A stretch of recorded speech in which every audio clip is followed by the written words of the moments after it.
Now introducing Phoenyx. Okay, enough of that. Okay.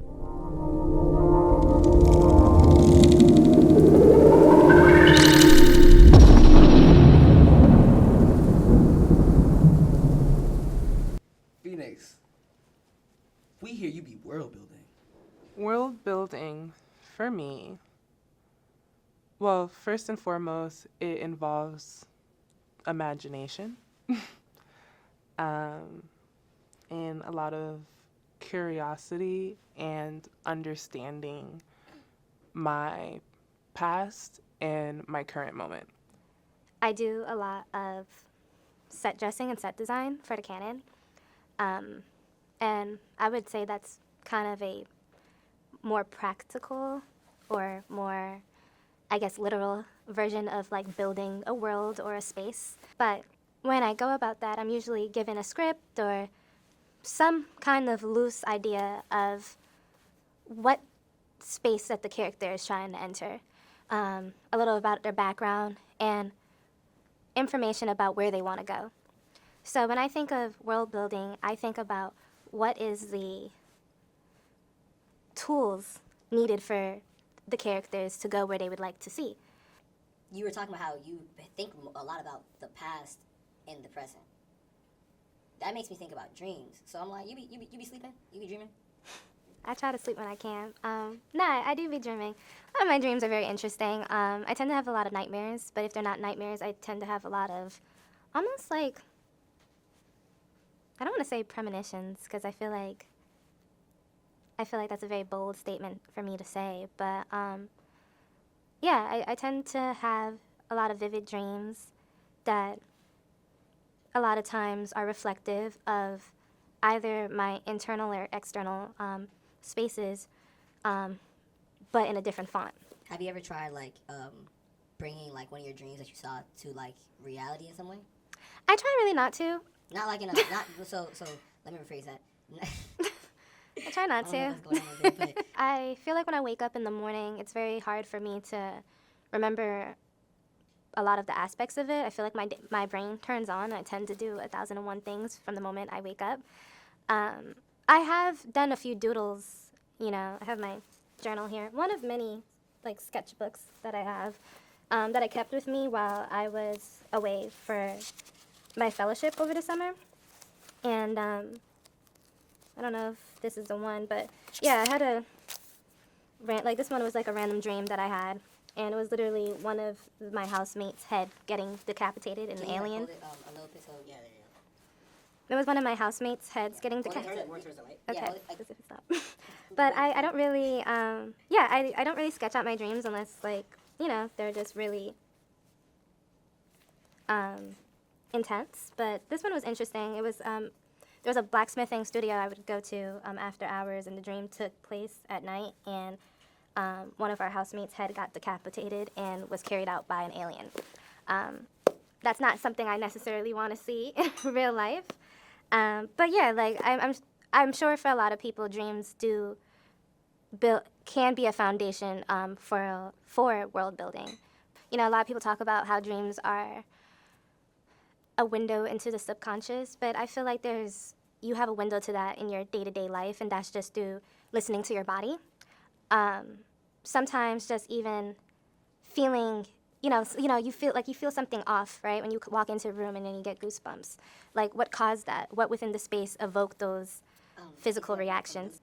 I think world building is important because it just allows you, like I said, to have a better understanding of like who you are currently and where you want to be, and what kind of environment allows that to bloom. I guess I try to make the stuff I create as cohesive as I can, because I know personally for myself, a lot of my thoughts are scattered, a lot of my dreams are scattered, and a lot of it tends to be fragments of memories, personal emotions, something I might have like watched in passing, and maybe past memories that aren't even mine. I think when you're trying to create a story or have people understand sometimes what is being showcased to them, a level of cohesiveness is important. But I have actually recently been experimenting more about how I want to delve into more of the abstract, because I feel like it would be better suited for a lot of the thought processes I have and the level of experimentation I like to go about when it comes to producing my art. Interesting enough, I don't really care too much about how people view my artwork, because a lot of times there's pieces that I absolutely hate and people love. I don't really give a fuck. I mean, to be as bluntly as possible, and I appreciate it, and sometimes people see the beauty of certain things that I may still have trouble grasping in myself, or Do you have any examples of, of ugly art that we can see? well, I don't have one of them in front of me, but I made a glass swan, and I kept it because at the end of the day, it was like my first time. And I also have this frog, but I like the frog. That grew on me. Yeah, this definitely grew on me. This was literally determination in a piece, but What's it made of? just steel and found pieces of like metal. I did a bit of fabrication and work on this, so there's like really a little crappy weld spots, but I thought it was cool because, you know, a lot of toads, I don't know about frogs, but toads tend to have warts, so I was just like, well, I guess I could just play into it. I wanted to keep the rib cage exposed just to give it more of like a grungy type of look.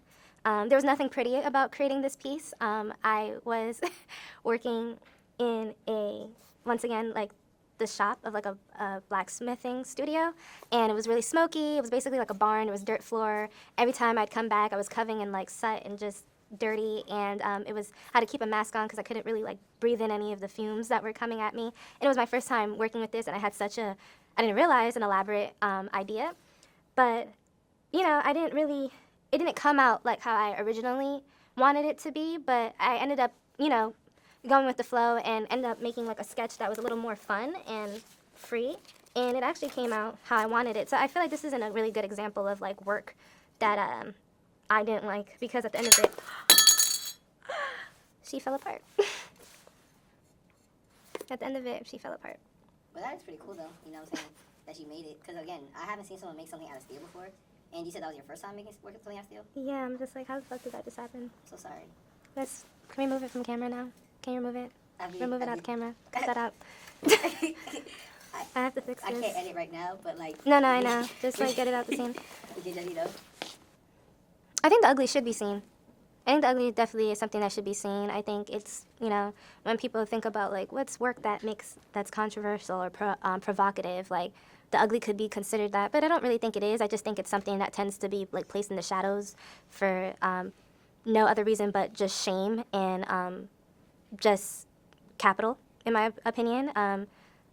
Ugliness is very subjective, and like I said, I've been trying to think about how I want to incorporate that in a way that's still more controlled. I think my biggest thing is like I don't care about the ugly being seen. It's about me having control of what gets seen in my work. So if I'm just like, okay, like I want you to see this like ugly like gash or scar I have or something like that, I'll showcase it. I have another piece that I've been working on, and it's literally talking about my endometriosis, and it's cute and pink and whatever, but like there's things that I want to do with it to make it a little more gruesome, because as much as it's like, oh yes, uterus, it's like, no, it's really not. That's not my point. My point isn't to be like, oh yes, uterus. No, I want you guys to feel the uncomfortable feelings that get brought up for me when that topic gets talked about in my personal life, and how it feels to me when I'm going through it on a day-to-day basis.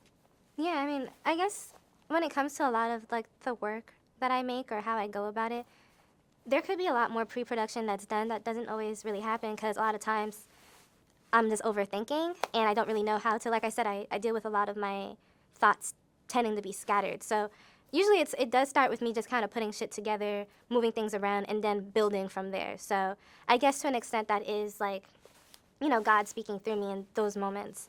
However, I know there is just a specific feeling a lot of times that I'm trying to release, and sometimes there's not words for it. So I guess that's why, in a sense, I bring in that aspect of control, because sometimes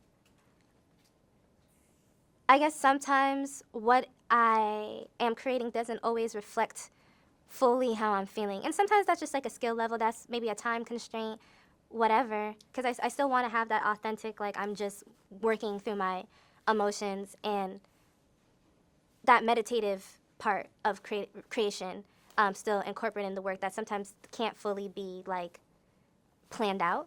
But when I talk about like experimenting when it comes to my art or just even creating just new forms, I'm in a lot of different disciplines, and I'm consistently learning new things and asking, okay, well, is this something that can be incorporated here? Can this translate into another medium?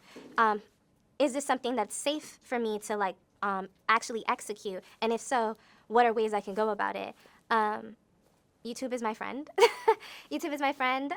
Even in the glass studio I work at, I've recently been looking into a lot of like bullseye glass videos for my glass blowers and my glass artists. I've been looking more into like those videos and just understanding different concepts and being like, where could that be played into like my work and other like avenues of art that I'm interested in. So all of the workshops that I took during that summer were 1 week intensive. That blacksmithing class that I took, I switched in last minute from another class that I was previously taking because I realized I wasn't really that interested in learning about, I think it was like bookbinding or something like that. I didn't really care to do that. So I switched into that maybe like 2 days prior, so I only really had 2 days to really think of a concept and like ham it through. And it took a bit of a minute, but you know, once I figured it out, I had to get straight into work because once again, like we only have really a week, and a week is generous. We really have 5 days to get it done, and after that, the teacher who's teaching us the work isn't going to be there next time. We may not be able to get into the studio because other classes are going to be running. So it's just like a lot of factors to keep in mind. I really wanted to incorporate everything that we were learning in the class into the piece. So I created a frog or an object basically surrounded by the concepts that the teacher taught us. Welding is a skill that does take time to learn, but I knew that it was needed for just certain aspects of what I was creating and just kind of figured it out through it. I actually had an extra time to work on it because I didn't really get to finish it during that week of class, and I found some extra time in between the other classes I was taking to finish the frog. So it was a lot of determination to just like really get the concept out and get the idea out, and I did get a lot of help from Bells, that's the teacher, and Sean, which was the studio manager. So I really was focused on just like what is the best way to get this idea out that will still be able to upkeep, and that's kind of like after going through sketches and trying different ways about it, that's kind of what I ended up deciding on. So then how do you feel after the experience? Like, what did that feel like when it fell and then further? What experience? What happened just now? I'm obviously upset. I was planning on showing that piece. I have an upcoming show actually at the end of the month, but it's fine because I'm making more stuff. I mean, it sucks, yeah. It hurts, I guess. I know it just happened and I'm on camera. And you feel like there's a level of like people don't need to see that side of the emotion of it? I just think also just personally, even if I feel something intensely at the moment, I'm very cognitive. I don't know, I guess it's like a response. Like, I'll feel it very quickly and then automatically I'm just kind of like, all right, And just shut it down. Because you don't want that to come out. Yeah. I guess I don't necessarily want it to come out. I also think I tend to just try to keep things as logical as possible. So I'm just like, well, I could fix it eventually. I don't know when, but we're building a metal fabrication studio at where I work, so I just have to wait a couple months to get that fixed. I'm going back to this craft school that I got it done, so I'll get it fixed. But yeah, it hurts because I'm just like, dang, like how did that even happen? Was I holding it wrong? More questions than anything about like why did this decide to break right now? Was it a buildup of paint? Like, was that part mostly stuck in by paint? Because like I said, I had a very short period of time and to get it done. So was there just certain things that weren't hinged on properly while I was welding? You know, those are questions. Right. Yeah. Yeah, definitely. Thank you. You know, as you continue to experience and explore with your art, artist to artist, I would definitely say like, yeah, look into releasing certain levels of shame or thinking that the space around you can't handle what's internal. Because, you know, that just might open up to new levels of things to put in your art.